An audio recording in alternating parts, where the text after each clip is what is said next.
Mom had COVID. So we fully intended on having this episode come out, I think the 6th of January. But that just didn't happen. Life. No. Life got in the way. And, we're totally fine with extending Christmas a little bit longer. I have no problem with that. I mean, we agreed that we needed to wrap up the holiday season with a good movie, not with the crap show that we watched last time. So I don't even remember what we watched last time. Danica. Yeah. And then I published the Full House episode right after that. So. Right. Okay. So we gotta turn it around. It's time for a good one, guys. Happy 2026. Happy 2026. We're already over halfway through January. Yeah. Which is wild to me, but here we are. So yeah, I'm already getting little Instagram stories saying, there's only 49 weeks until Christmas. I'm ready, man. I know. I'm still listening to Christmas music. I'm still watching all the holiday movies. And now Hallmark Plus has a 24/7 live Christmas movies. And I don't know. I don't know if that's something that they're going to continue or if that was just to extend the holiday season, but I am here for it. I'm loving it. I hope so. And I really hope that I know there's some movies like The Christmas Card that they don't actually own. And people are always upset that they don't play it, but they don't actually own. It's not a Hallmark movie, technically. I think they got the rights to show it at one point, and then I think so. Yeah, people associate it with Hallmark. But there's a lot of older movies that are great, so I hope that they listen to the fans about wanting to see movies that are 10 plus years old. Yeah, because what is my dog doing? She is pushing her bed around the house with her face. I don't know what she's doing. Is this the old dog or the... No, the young one. The old one has taken to peeing in the young one's bed because she doesn't like her. And, great. So that's been a fun adventure of who can spot the pee first. And then does the younger one retaliate? No. Well, yes. She pees on the couch, which is even better. That's why I got a waterproof couch cover from Costco, and that has helped a lot because you could wash it really easily, and so it doesn't have the smell of the other dog on it. Good. But yeah, Biscuit doesn't really pee in the house, but Phoebe, how old is she now? She'll be, she's the same age as Felicity. So she'll be 11 soon. So she's just... That's old for a Frenchie. Yeah. Yeah. So, it's wild. Okay. I think Biscuit is trying to eat something. So hold on just a second. I want to make sure she's not eating anything bad. Biscuit, what do you have? Hey, girlie. Oh, there you go, little sticker. Thank you.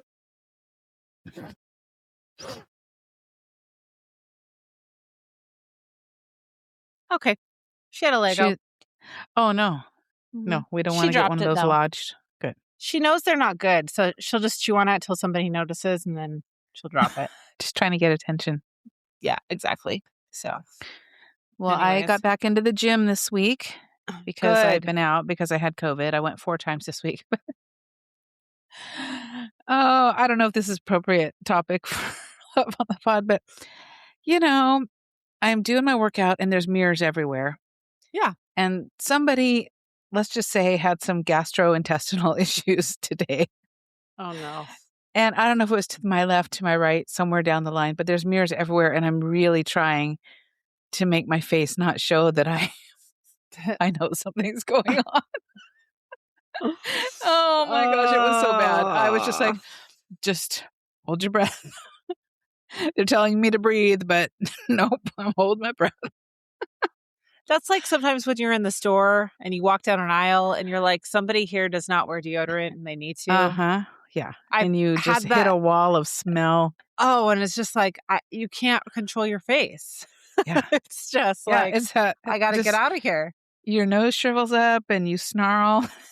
It's like, I'm sorry. It's automatic response. This is disgusting. And also, I don't want anybody thinking that it's me. So yeah. So you immediately turn around and go down a different aisle because out of here.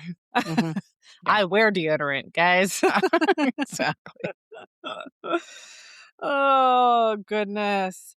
Okay, so you're feeling where are you at percentage-wise as far as how you're feeling? I would say 90% Good. back to normal. Yeah. Good.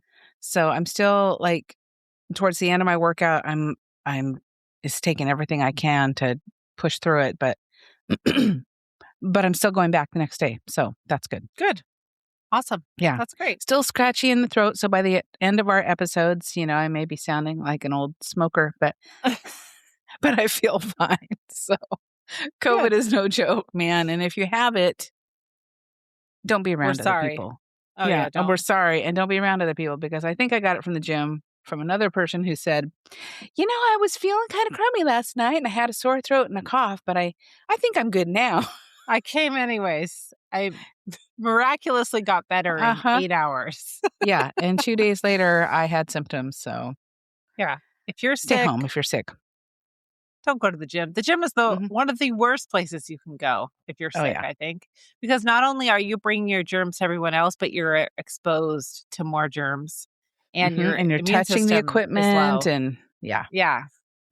No, I mean gyms are gross anyways, and you go to a small gym. It's not like LA Fitness or something, but still, people don't always clean things the way that you would hope that they would clean them. So. Yep. Oh, goodness. On that happy note. Yeah, on that happy note. Be clean in 2026.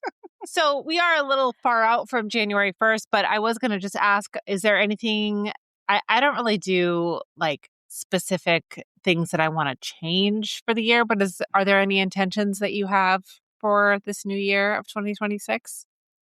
Yeah, it's not really a resolution. It's just making conscious decisions to eat healthier.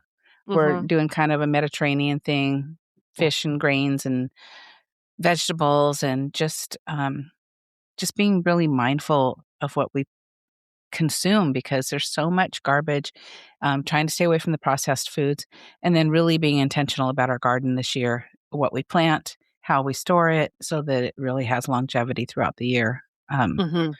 Just because there's so much, every time you get on the computer, it seems like there's something recalled or there's some sort of listeria on the lettuce or salmonella on the meat or whatever. So just trying to plant as much clean food ourselves here and then being mindful of what we eat. Yeah. What about you? Yep. Honestly, I think the biggest thing, there's, aside from business, because those are kind of separate things. But, continuing to grow our coffee shop, which last January was terrifying. It was really a scary month because we didn't know if we were going to make payroll every week because it was so slow. This January has been so much busier, which is great. Good. So, it was our first year open and it was January, which typically if you have not been in the food industry, January, June, and July are the worst months of the year. Why June and July, I wonder? I think because people are either saving for vacation or going on vacation. And then April is a close fourth, I guess, because of taxes. Okay, that makes sense. Yeah, but January is typically the absolute worst because everybody's saving. They're trying to save money. I'm going to be good this year. I'm not going to spend. I'm not going to have sugar, those kinds of things. Make coffee at home. Yes. But this year has been a lot better. But I watched, and I shared this with you on Marco Polo, but not watched. I listened to the Brotherly Love podcast, and they had the worm doctor on there who she focuses on parasites. And holy cow, so interesting. And she even talked about it's not even just meat that you think has parasites on it. It's your lettuce, it's your cucumbers, it's all of your vegetables that you're just rinsing under cold water and then eating. And there's worms on there that you can't see. And so she was like, never drink tap water at a restaurant ever. Don't eat fresh vegetables at a restaurant ever because they probably are not cleaning it in the way that it needs to be cleaned to get rid of those parasites. So those things are what I want to be incorporating more as far as not being really just kind of lazy about how I clean my vegetables and stuff like that. So I want to do that more and making our own bread. is a big one too. Mm-hmm. My neighbor at the coffee shop makes her own flour. She mills her own flour. So she's going to come over. I want to try that. Yeah, she's going to bring her flour mill over to my house and show me how to do it. So I'm excited to do that because, just even the bleached flour, it's so bad for you. Yeah. It's really, really bad for you. So just being more aware of what I put in my body and what I teach my kids to put in their own bodies is something that I really want to pay attention to in this new year. And unfortunately, that often means not going out to eat because most places don't really have that as something that they pay attention to because it costs too much money.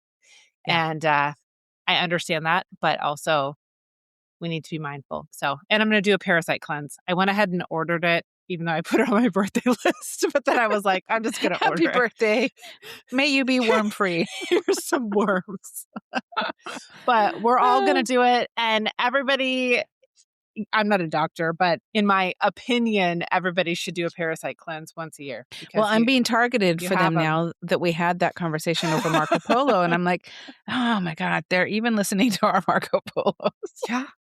Oh my gosh, it's so true. I'm like, my phone heard everything I said yesterday. So absolutely weird. Well, and you're talking about breads. You buy a loaf of bread from the grocery store and put it in the bread box or wherever you keep it. I don't keep my bread in the refrigerator because we don't live in a hot climate, but some people do. And 3 weeks later, there's no mold on it. I make sourdough bread, and within, less than a week, it starts getting mold on it because it's all fresh. There's no preservatives or anything. And I love to bake that, but but yeah, I want to bake more bread. I just got a recipe for raisin English muffins, sourdough. Ooh, so I'm try that tomorrow. But yeah. I love to cook. It's just making time to do it because it is.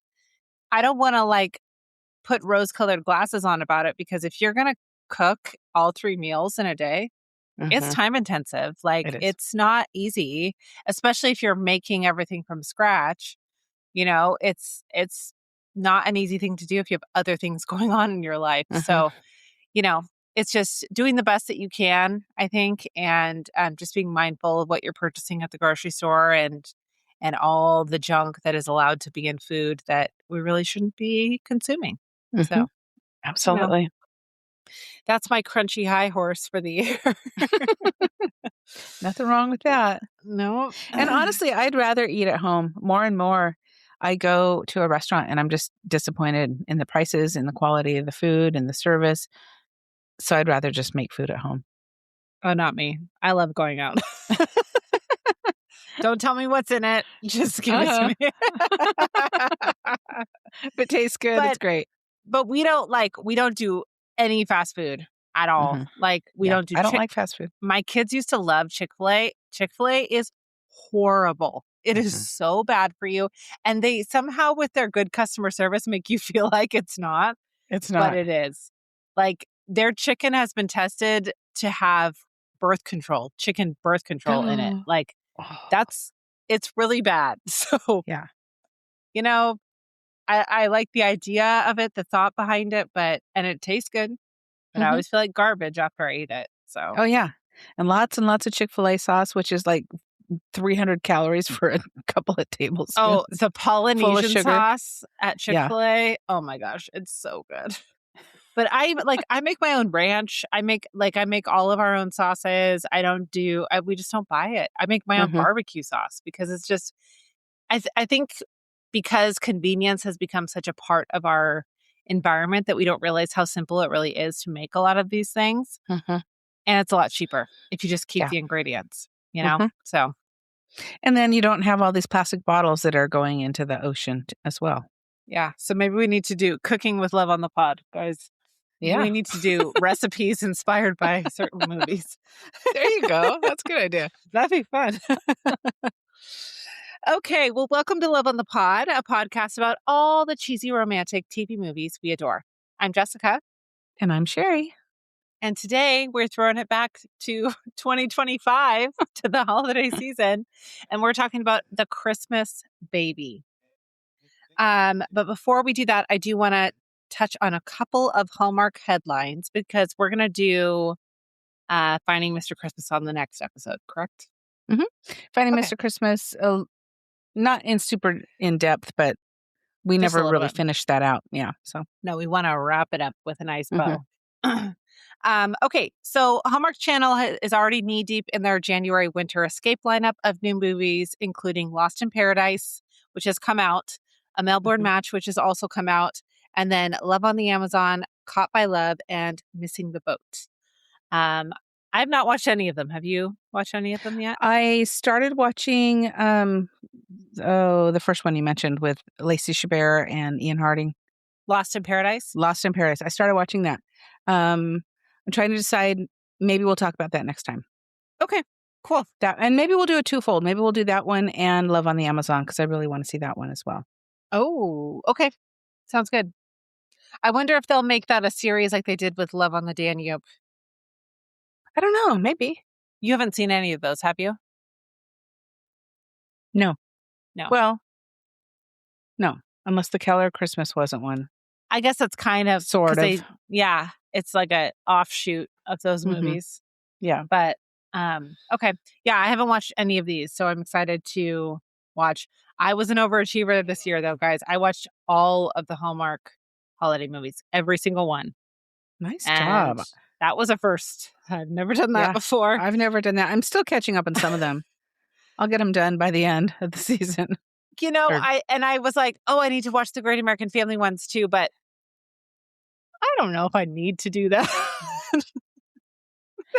I mean, they're just not as good. They're just not as good. They're trying, but they're trying.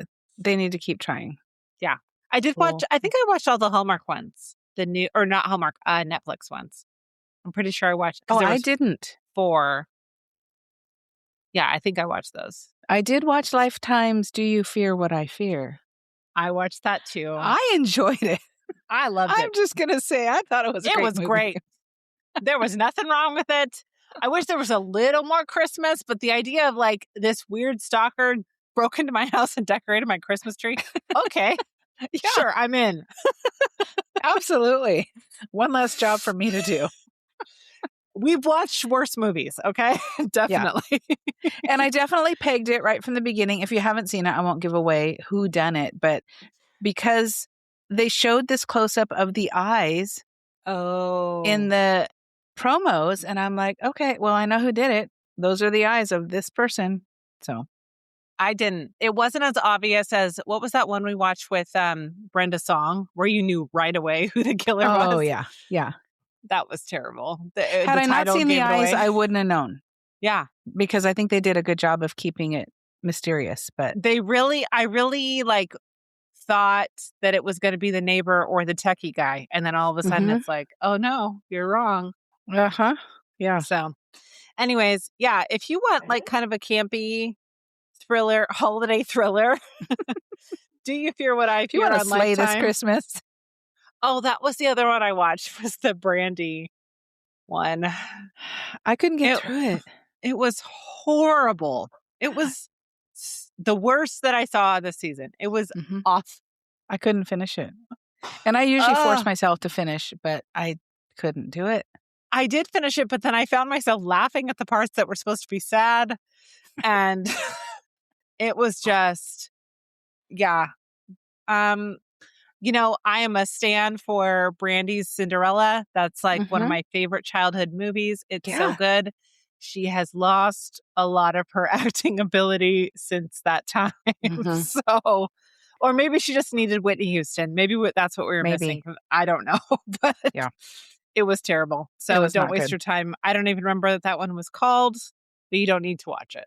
So yeah, I don't remember either. I did finish the 12 Dates Till Christmas. I really enjoyed that. There were mixed reviews on all the Facebook pages. I really enjoyed it. I thought it was a cute series. I need to finish that one. Yeah, I totally forgot about that. I think I got halfway through. So, okay, cool. All right. So second piece of news is that Hallmark did announce their Love-uary schedule for February of 2026. So this includes 4 new movies. It's going to be The Way to You, starring Kim Matula and Aaron O'Connell. We love Kim Matula from As Good as It Gets. And then Because of Cupid, starring Amy Groening and Evan Roderick, which they're really trying to make Evan Roderick happen. I don't agree that it's... Which one is he again? I have to look him up. The one from Make or Break Holiday. Oh, okay. He could be the neighbor. He can be the barista, leading man. I don't understand it. Yeah, your business assistant, something like that. No, I don't see leading man. No, I just don't. And I know they need to bring in younger people, obviously, because a lot of their like stars are getting in their 50s and they need to bring in more actors. And I'm totally Give all us for Craig. that. Yeah, I want Craig. Where's Craig? Like, Evan, I'm sure you're a nice guy, just not for this. The third movie is The Stars Between Us, starring Sarah Drew, which is a favorite of mine, and Matt Long. And then Romance at Hope Ranch, starring Allison Sweeney, another favorite, and Gabriel Hogan.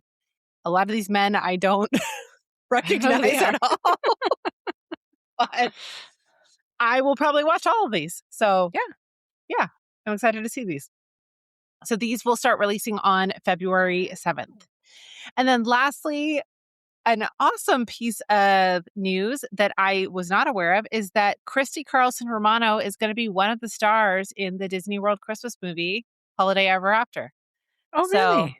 Yes. And if you don't know who Christy Carlson Romano is, she is a very well-known personality on social media, but was also the voice of Kim Possible and Ren Stevens in Even Stevens. And she was also in Cadet Kelly. So has a long history with Disney and hasn't really acted a lot at all. So I'm really excited to see her in this movie. So nice. Yeah. Yep. We won't see it until next holiday season. Oh, and then Richard Kind is in it too, which is the voice of Bing Bong. Bing Bong? Bing Bong from, what's the movie about your feelings? The animated one? Oh, yes. With sadness and Bing whatnot. Bong, the saddest character in the whole movie. Because he disappears. Bing Bong? People always make videos of them that make me cry. But he's in this movie too. So I am super, super excited for that. I think this is going to be their big, big money movie where they're going to put all their marketing efforts and what they're going to convince everyone to watch, I would assume. So that's that. Okay. So let's jump into a synopsis for this movie. So a couple receives a baby boy before Christmas with a note meant for them. While temporarily caring for him during the holiday rush, they navigate their relationship, careers, and the foster to adopt process. It was released on December 21st, 2025. I believe it was the last new movie of the holiday season this year. I think so. And it stars Ali Liebert, Katherine Barrell, and Barbara Niven, who we love Barbara Niven. And she was a much more likable character in this movie. She was. Yeah, she was very compassionate. In the Hannah Swenson mysteries, she's not very nice. She didn't wear any tacky costume jewelry. No. And we also introduced Lucas Grasmick as baby Nicholas. This is his one and only credit. And it was the same baby for the entire movie, which is shocking and an investment of time. And I thought that was really cool. So the director was Eva Tavares. She has directed music videos, but this is the first film that she's directed. But she's also an actress, and she's been in movies like the Cherry Lane series and A Royal Montana Christmas. And then the writer was Topher Payne, who also wrote Broadcasting Christmas and A Christmas to Cherish. It was filmed well done for a first-time director. Yeah, she did a great job. I'm like, we went from music videos to this. Like, yeah, she did a great job. So, and then this movie was filmed in and around Maple Ridge, BC, Canada, which we can have come to expect from Hallmark movies. They are almost always filmed in Canada or sometimes Utah, but usually Canada. Yeah, unless they're in a foreign country. Well, Canada's, I guess, a foreign country, but to us, it's right next door. But unless overseas, they're in Spain or something, it's usually Canada. Yeah, or it's like a special on-site like Biltmore or Grand Ole Opry or something like that.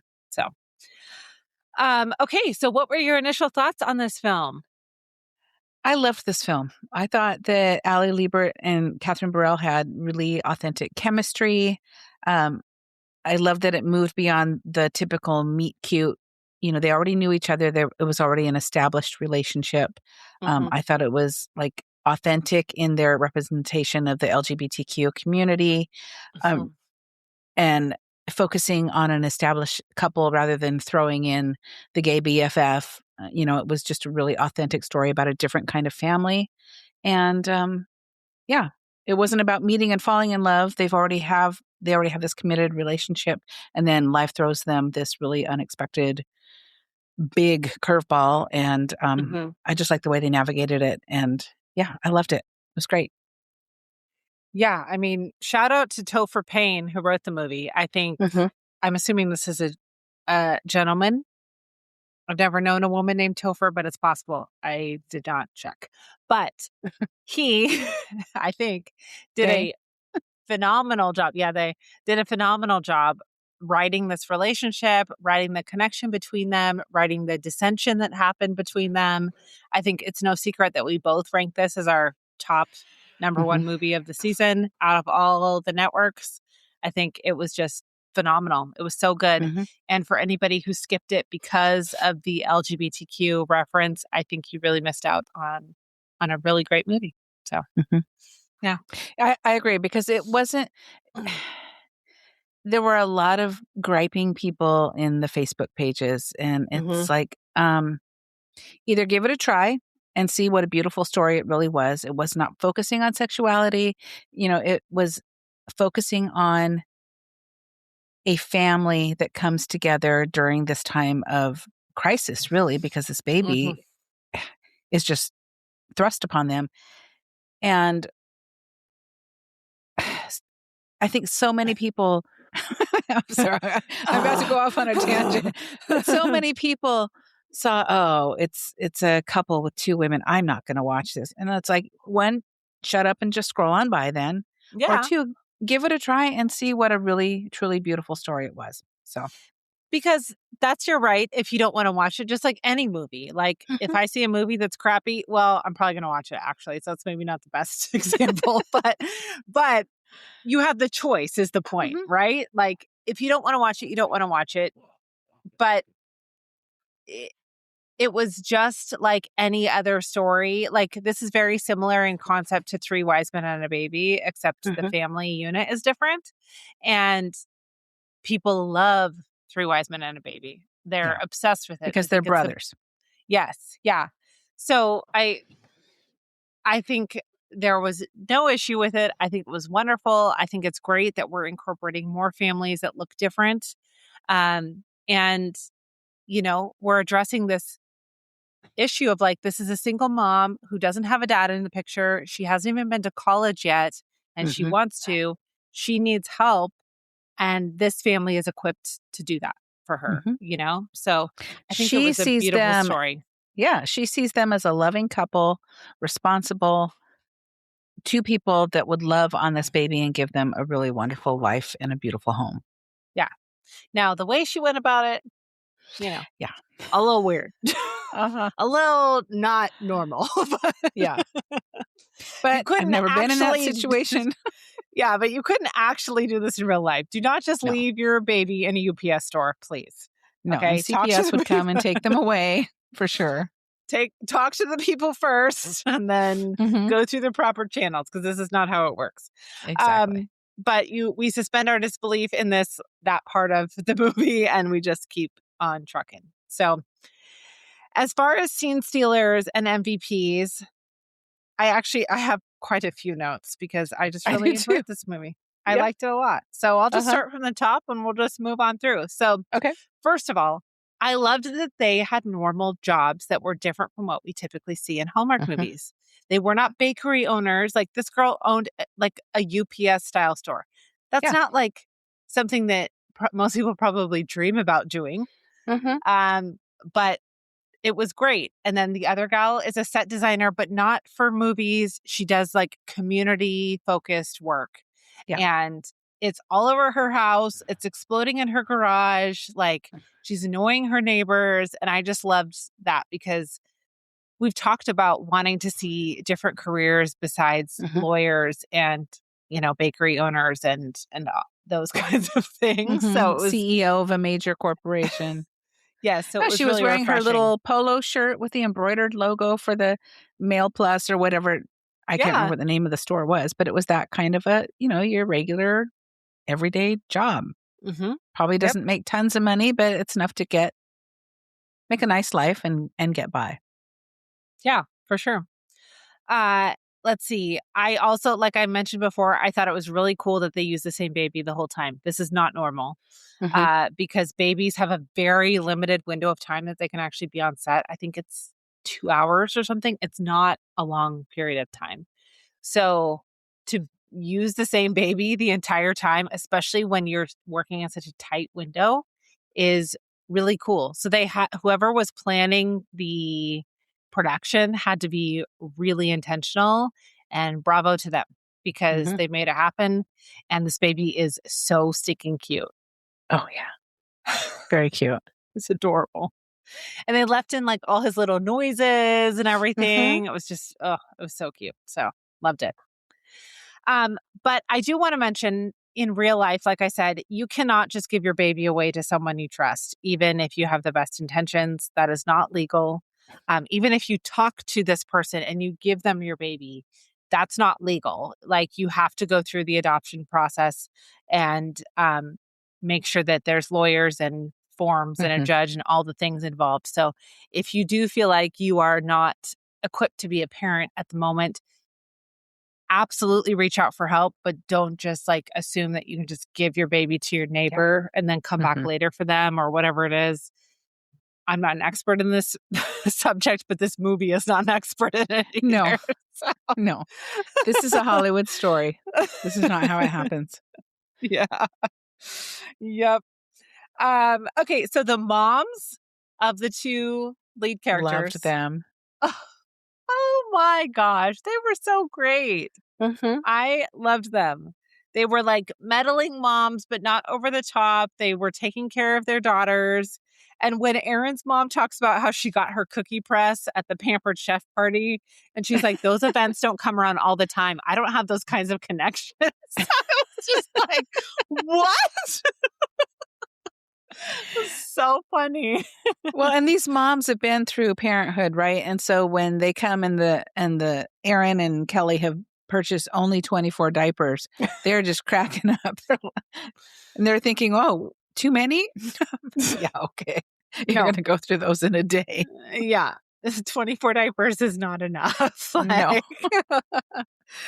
Yeah, because these women, this couple, like, they haven't really considered having a child. They really, for the length of their relationship, have decided we're not going to grow our family. It's just going to be the two of us. And they were okay with that. So yeah, none of them have done the research of like, what does it look like? How much formula do I need? Where do I need to put baby gates? Like, what do I need for a baby? And when Erin is asked by Betty, are you equipped to bring home a baby? She's like, yeah, I think so. But really, they're not. Not at all. There's no crib. There's no car seat. There's nothing. They have a stroller, a very expensive stroller, by the way. Oh, was it? Yeah. This young teen mom dropped him off in an expensive stroller. It's like, here you go. My mom bought this for me, and this is all I have. Oh, gosh. So I also thought it was really hilarious when the moms are making such a big deal that their house is not decorated, but every shot of the house, they've got garland and lights and wreaths everywhere. Yeah. Their tree isn't decorated. I guess that's the big deal. But yeah, everything else looks great. And, you know, all the props that Kelly is creating, they're cute. Put those around your house. Why not? Absolutely. This baby isn't crawling yet. He's fine. Yeah. Well, and I really loved Betty, the social worker, because she was compassionate and kind and not stuffy, not like the typical social worker that they write into a movie where you can tell that they think this is not going to work out and basically setting them up to fail. And she really helped facilitate the foster to adopt process for them and really wanted to see them win through this. Yeah, I re-listened to our very first episode, the Wedding of a Lifetime. Mm-hmm. And Danny mentioned that the Nana always knows. And I thought that Betty kind of fit into the Nana role in this movie. That she knew, and she didn't say it until later on in the movie, but she knew that they were going to come around and that they were going to be great parents to this baby, but she just needed to let them get there first. And also, after seeing her in this movie, I would really love to see a movie centered around a love story for her. I think Me too. that would be awesome. There's a guy, I don't know if he's done a Hallmark movie, but I forget his name. I'm going to have to look it up because this is going to drive me crazy. Who's the British guy from Royal Pains? You never watched that show, right? No. Who is this guy? It was one that Brooke Dorsey was in this show. Oh, this guy. Campbell Scott. If you look him up, you'll probably recognize him. Okay. But I would love to see the two of them in a movie together. I think they could be... Or put her on When Calls the Heart or one of the spin-offs. Ooh, yeah. Because I love her. I think she's great. And I think that she always plays the mom or the neighbor, or in this case, the social worker. But I really would like to see more stories. Yeah. Mm-hmm. Yeah. Yeah. He's great. I love him. Mm-hmm. And a British accent never hurts, right? So no. Yeah, you could see her in a really motherly role, but you could also see her as a real firecracker, a real go-getter. Yeah. Just give her a love story. And I liked in this one that it was very true to life. You have this couple that one's very pragmatic and is really trying to think this through and look at how realistic is this for us to bring this child into our life? We don't even know where it came from. And then the very emotional, more romanticized character in Erin, she leads with her heart, and she sees no problem with this. Let's just bring this baby in. Yeah. How could it go wrong? And just working through that and trying to figure out how is this baby going to fit into our life. We're both working professionals. So they really dove into logistics of how this was going to work out. And I like that because so many times it's like, oh yeah, okay, this will just all work out and it's happy ever after. But no, there's a lot that goes into this. And then the whole process of foster to adopt. And like you said, you can't just be given a baby and just go on your merry way. Yeah. And I think the push-pull between the two main characters was really masterfully written because you never felt like they didn't like each other or that they weren't going to make it through, but you could see like this person is upset for this reason and this person is upset for this reason. And it could be because it's two women that they just communicate differently, right, than a man and a woman would. They're always respectful and always like there's not a misunderstanding. It's just like, I'm really upset with you and I'm just going to leave because I can't have this conversation right now, you know? And it created really good tension for the movie, but it wasn't like an orchestrated conflict, which is sometimes what we see in TV movies. So I really loved that. And the direct sales scene with Kelly, where she thinks that her former coworker is the one who's giving her the baby. And really, she's trying to sign her up to sell moisturizer. That was so funny. So she's like, so you'll do it? Yeah. And she's like, how do I reconcile like who I know I'm meant to be? And the girl's like, what? So you're not trying to give me a baby? This is just skincare. Like, what are you talking about? Well, and I really loved Mr. Seltzer, the grumpy turned nice guy next door neighbor. Yes. Because he's, he complains about noise, and really you realize that he's kind of just a lonely old man. And so maybe he is coming over to complain about noise because that's the only interaction he's going to have. And he really turns out to be an advocate for them for adopting this baby and kind of almost like a surrogate grandpa to the child, which I thought was really sweet. The ensemble characters were so good. Everybody added something to the plate except for, I don't even remember their friend's name, but she was the real estate lawyer, her husband. I'm like, you were dumb. What? Oh, yeah. I guess they just have to have somebody who's an idiot. But Yeah. that was him. He was the idiot. And the plot twist when we find out who the birth mother actually is.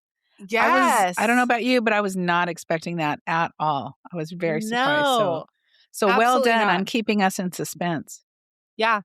I didn't have an idea of who it might be at all because they didn't really show a lot of people in their life that could have potentially done this. But the barista was just like, well, yeah, that's another barista that they show in Hallmark movies. Yeah. So I thought that was really interesting. But yeah, Mr. Seltzer, when he comes to the door and he asks where the baby is and Kelly's crying and he's like, let's go for a walk. I was like, okay, that was the first time I cried. It was so sweet. I know. I'm getting emotional just thinking about it now. I'm just like, okay, so he isn't all bad. He's like the Grinch. Like he's kind of not nice, but there's a reason for it. So, okay. Any other scene stealers or MVPs that you have? I think that's it. I think we talked about pretty much everything that I had. Yeah. Okay. Just really, there was not one person who stood out as my favorite because, like you said, the ensemble cast worked so well together and everybody played an important role in the story that they were all MVPs in my book. I did really like the story that they embedded in Kelly, where she was like, there were so many kids in my family. I didn't get the attention I needed.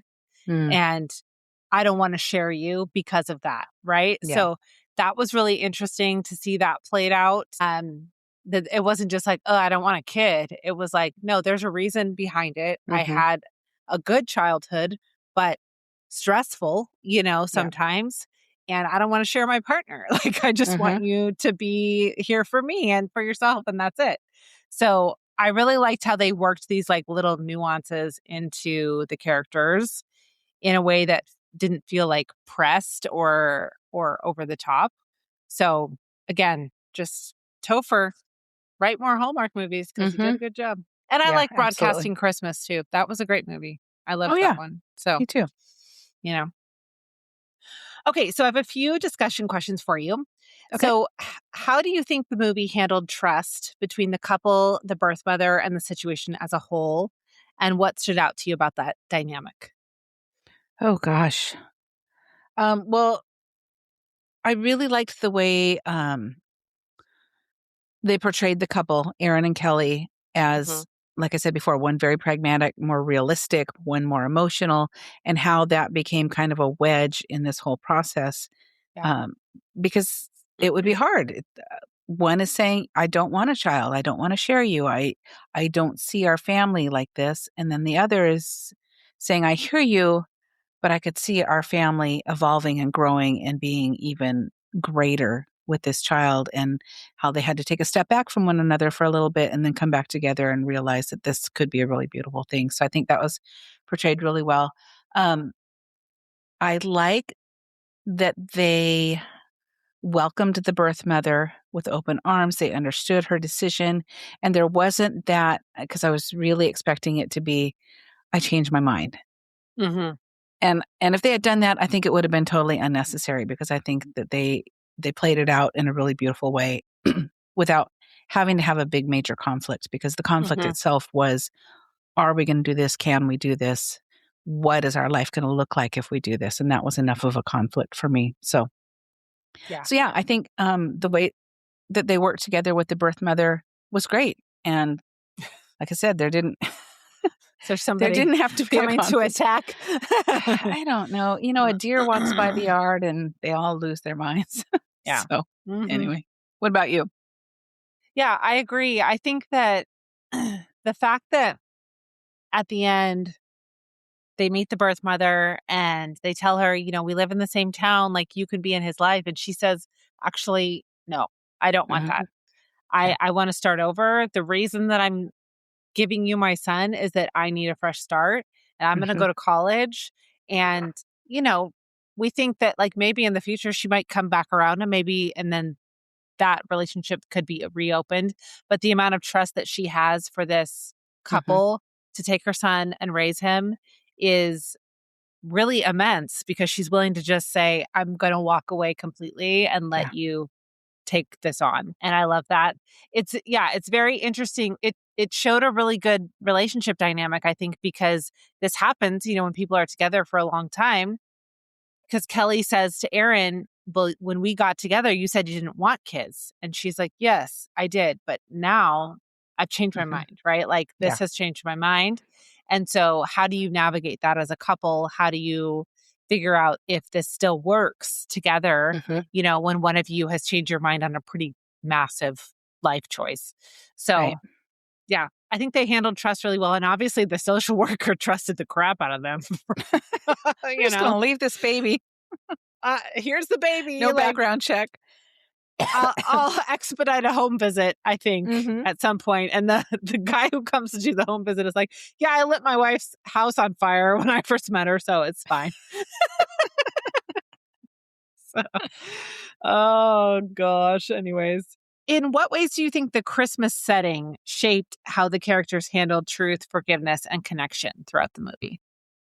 I don't think Christmas really played a huge role in this movie, but I love any movie that's got a little hint of Christmas in it anyway. Yeah. So I don't think they really focused that much on it being the Christmas season. In fact, because it was Christmas, they probably wouldn't have just left the baby with them. It would have been, this is the holiday time. We got to put this baby in registered foster care. But yeah, I don't know that the Christmas season would make or break the movie. It would have been good any other time of year, but you add Christmas and I love it. Yeah. Sorry, I'm going to cough. No, you're fine. Yeah, I think the only thing where it maybe bolstered the movie was definitely like all the sets that Kelly was creating. I love just seeing that in the background. It didn't really play a role, but somebody had to make all that stuff, right? Yeah. So that was cool. But then also the Christmas Eve meeting with the mom happened where all their family was there because it was Christmas Eve. So I thought that was cool. And she was able to They're all hiding upstairs. Yeah. And then she was able to see, like, look at all this family that this baby is going to have and be taken care of. And that's all. And she didn't even say goodbye. She just was like, this is what I want to remember. And she left. Yeah. And for some adoptive parents, I'm sure it's important to stay in the life of their child. And for others, it's important for them to say, you know what? I'm going to just hand this off to the people who can do it better than I can right now and move on. So I really liked that. But they probably, this could have been the Thanksgiving baby or the, summer solstice baby. Baby on the beach. Okay. So last question. If this situation happened to you right now, what would you do? Oh, Lord. Right now? Well, I'm in my twilight years. So, I don't know. It depends on the scenario. It depends on the mom and where is the dad. And I guess with a whole lot of family support, I would welcome that.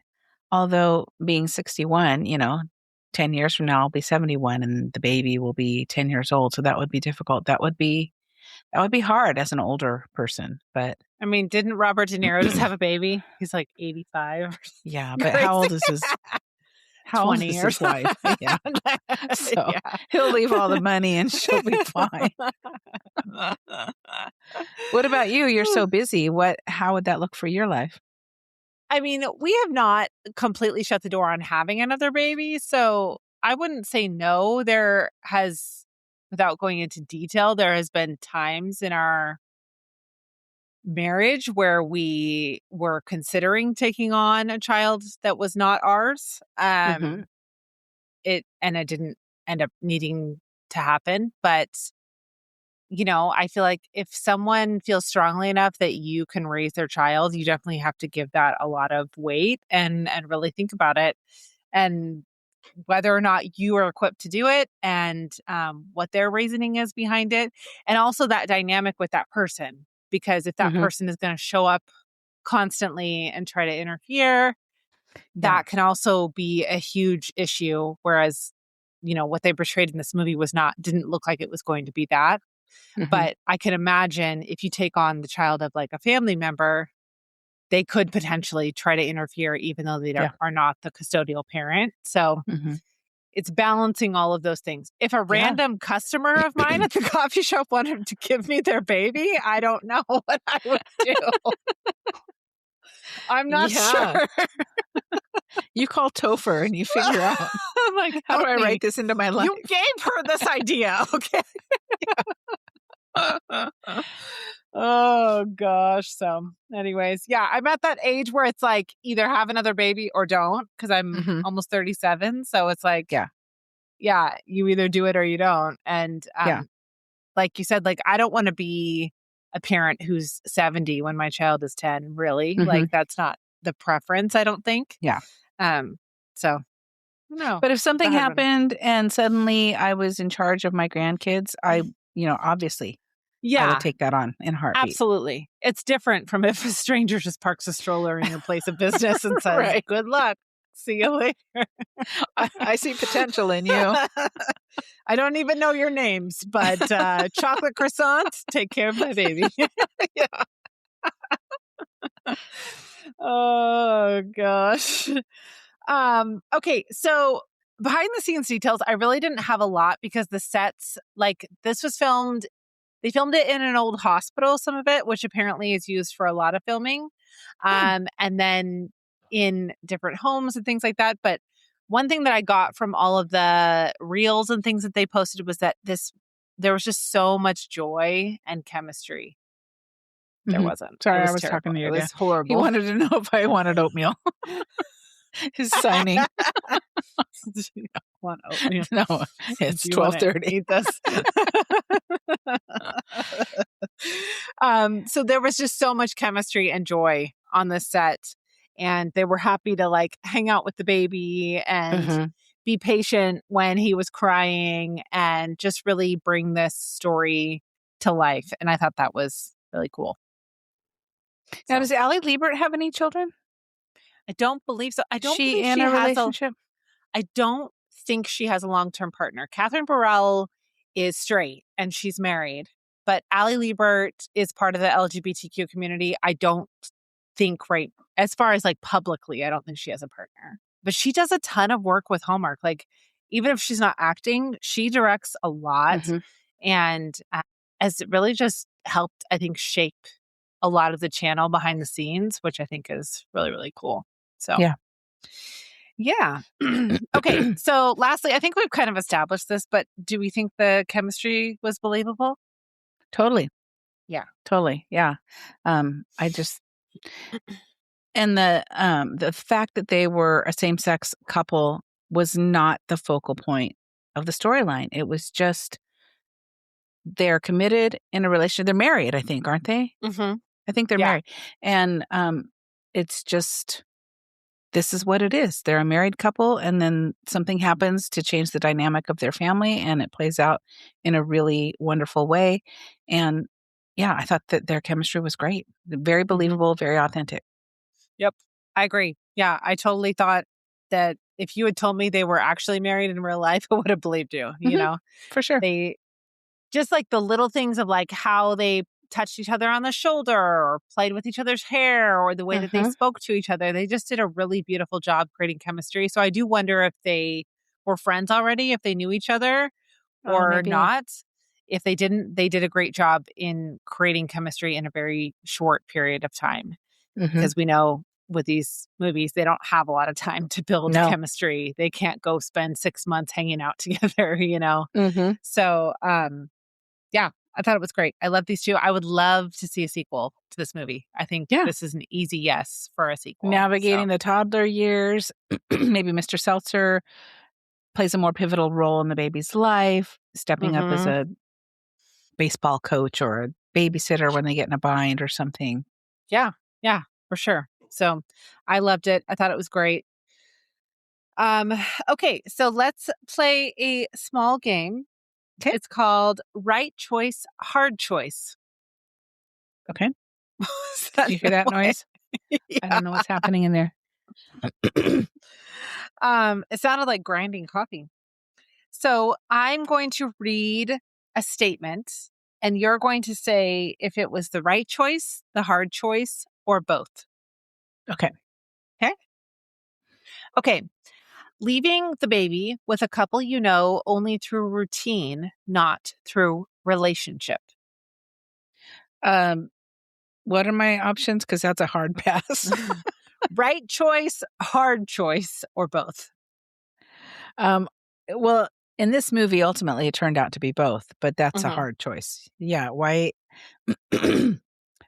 Like you said, she knows them as, chocolate croissant and, vanilla latte. 2 lattes. Yeah. She sees them interacting almost every day. They come into the coffee shop and they sit at their little table and they have conversations. But not even every day, though, right? Every Sunday. Every Sunday. Yeah. So how much can you really, and she, that's only if she works on a Sunday. How much can you really know about somebody? Right. It's not like you're leaning over their table listening to their conversations. So yeah, that was a suspend your disbelief moment. But I've never been in that situation where I'm absolutely panicked and I don't know what to do. And, I don't know what I would do. Well, yeah, because if I can imagine, like, when I was assuming this girl is 18, 19, something like that. I can imagine if I had had a child at that age and I was in a panic and I couldn't handle it, I would go to you and you guys would say, yes, let me help you, But if you don't have that option, which there are plenty of people out there who don't have that support, do you go to a stranger in a coffee shop where it feels like you have more control than if you were to just hand them over to the state? Maybe, you just don't know what their choice might be. So. Well, in a lot more places like fire departments, hospitals are having those safe baby drop-offs. But then where does it go beyond that? You don't know. You have no idea. And at that point, you have no right to know, right? Because you've given up your child. So you have no way to change that, really. Because at that point, the state gets involved, I imagine, because they're like, well, you may have changed your mind, but why did you leave your baby in the first place? And, you've given up your rights. Complicated. Yeah, for sure. Okay. Next one, right choice, hard choice, or both. Choosing a couple already deeply committed to each other, not just ready for a baby. I would say right choice if you know that couple. Yes. You know their history, you know their lifestyle, you know how compassionate they are, and you can kind of visualize how they would be as parents. Yeah. Okay. Yep. I agree for sure. Continuing to serve the couple every week, knowing the truth. Knowing what, that they have your baby? Or yeah, that you gave them your baby. I think I'd have to move on from there. That would be a wrong choice. I like the way that they had her go off to college, because that would be so hard to stay in the same small town, working at the same coffee shop, probably seeing them bring your child into the coffee shop. That would be too hard. No, if you're going to adopt your baby out, you got to be able to take a step back and let it happen and let them have the family that you envision for them. Yeah. And I can't imagine what that would be like, because I can see the appeal of an open adoption, but then I also think, like, would you be tempted to get more involved than you have a right to be, Yeah. Which, yes, you would, right? Yeah, for sure. If you see the other parents doing something in a way that you wouldn't want it done, you would feel like, oh, I need to say something, but that's not your place anymore. Yeah. And we've seen people, at least for me, I've seen people on Teen Mom have that happen, where they've given up their child for adoption. It's an open adoption. Now it's gone really south because they're trying to get involved in how the child is raised. And you've given up your rights to do that. You can't do that. So it's a very complicated situation, I think. Yeah. And anybody who has had adoption in their life, I'm sure there's a lot of different challenges to deal with. So, I think I would have to quit for sure. If I wasn't planning on telling them that it was me, I would be like, I got to go breathe somewhere else. Well, because even being a grandparent or a friend of somebody that has a child, maybe the parent does something or acts out of frustration and that tendency to want to step in and be like, geez, you really overreacted there. If it's your own biological child, that's got to be tenfold that, you see something, you really want to react to it. Yeah. Yeah, because you haven't seen the last week of them of hell being crazy, and this mom or dad is snapping in this moment, and that's not like who they are as a person, but that's this moment because they're so frustrated, Yeah. So we all have moments like that for sure.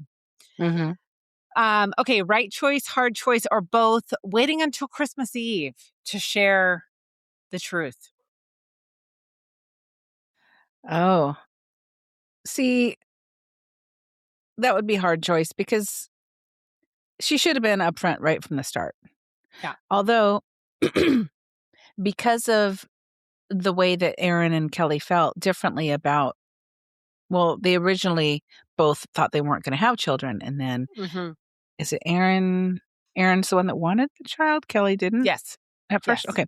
So if you just approached him and said, I have this baby, I think you're great. You'd be a great parent. What do you think? At that point, they probably would have both said no. But because it was thrust upon them and they took this baby in, and maybe given the holiday season, it's a little bit more romanticized. You've got baby's first Christmas, and all those things, and the family's all excited. That probably had a little something to do with how quickly they were able to respond and want to adopt this child. But yeah, that's a tough one because if she had asked, they probably would have said no. Yeah. If someone just asked me, I'd be like, no, I can't take on a child right now. But if a child showed up on my doorstep, of course you're going to take it in and then you're going to love it. It's like getting a new puppy and it's like, well, I'm not going to give it back now. Well, it's not like I'm getting, you know what I mean? Well, I know what not you mean. exactly like getting a new puppy. But once you are invested in the child, of course, you're going to have an emotional attachment. Well, yeah, and I feel like even if somebody did ask you and you say no, then you still are going to have these lingering thoughts in the back of your mind of like, is that baby okay? Yeah. Should I have said yes? Like, was that a bad decision? All of those things. Yeah. Where's the baby going to go if I don't say yes? Yep. And hopefully it's somewhere good, but I listen to enough true crime to know that sometimes it's not somewhere good. Yeah. So, okay. Lastly is accepting the baby without demanding to know who the mother is first. Is that the right choice, the hard choice, or both? The hard choice, because one thing you want to know, family medical history, in case something should come up. And also you want to know, is she going to come back and try to change her mind? You really need to know who it is and go through the legal process. And definitely you need to know who it is. Yeah. Is she going to come back? Is the dad going to come back? Yeah. Where's the dad? Is the dad named on the birth certificate? Because if he is, he has parental rights to this child, right? Yep. So is he going to show up and say, give me my baby? So yeah, all of those things are really important to know. And, I think about like how I would love to be a foster parent because I know it's needed, but selfishly, I don't know how to do that. No. I don't know. How do you give that baby back? Or kid or teenager or whoever it is, like, I don't know. You create a bond with this person and the goal is to get them back with their parents if that's a healthy place for them to be, right? Yeah. That's the goal of foster care. And it's just like, you have to be so selfless, so selfless. And your kids, if you have other kids, they have to be selfless too, because they have to understand like, hey, you're going to have a like temporary sibling and then they're going to disappear and you may never see them again. Yep. And that I can't imagine how rough that would be. I watched a documentary a few months ago about a gal who had like 95 foster kids in her life. Oh, wow. And there are people that do it for years. Yeah. And her biological kids were just used to it. But I'm like, can you imagine like just having these people that you kind of create relationships with and then they just disappear? And that would be really hard. No, I don't think I could do it. I'm not sure. I mean, I don't know that I should foster a dog. Honestly. No. What do you mean you're taking him back? No, this is my puppy. What are you talking about? Oh, gosh. Okay, so now we're to the point where we're going to dream cast a sequel. Where do you think these characters have ended up? Well, I kind of already mentioned, I think Mr. Seltzer is going to become more active in this. Nick, I think is the baby's name, right? Is it Nicholas? Nicholas. Yeah. It's going to become a pivotal part of Nicholas's life. Yes. Kind of a father, grandfather figure. And Betty, the social worker, she's going to become a cherished family friend and a source of support for them. And maybe once they finalize the adoption, they're easing into their new normal, navigating the toddler years, and maybe they discuss adopting another baby down the line so that Nicholas has a sibling. Yeah. I think maybe very similar to that. But I think one of them is going to decide that they need to stay home, probably. Oh. So maybe that looks like, if we're fast forwarding a few years, maybe that looks like Kelly is going to stay home with Nicholas, but then she's going to become like a kid's art teacher or something. So she can incorporate her child into that. Maybe it's even like a home daycare or something where it's focused on art, something like that. And then maybe they decide that Aaron is going to carry a biological child for them. Okay. That would be my thought.